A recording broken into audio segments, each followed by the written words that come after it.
Hello, Epping. We've got some exciting news. We've revised our calendars. So now you are going to be able to see the district calendar at a glance.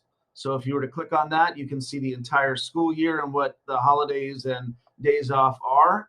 But now we also have updated the district calendar. So as I take you here, I'll show you what we can do with this.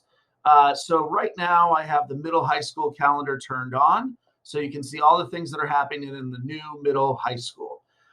If I click on select calendars here, I can also select from the Epping Elementary School and the district calendar.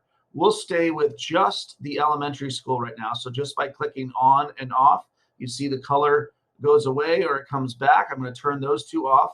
I'm going to click apply selections, and you are going to see the Epping Elementary School calendar only. Now, let's say you have kids in both the elementary and middle high school.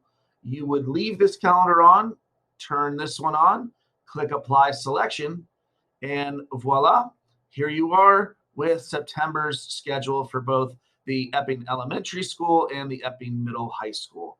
And of course, the district calendar is going to give you events that are happening, such as the school board meetings, holidays, various things of that nature. So all you have to do is go to the district home page, go to about, and go to district calendar, and you should be all set.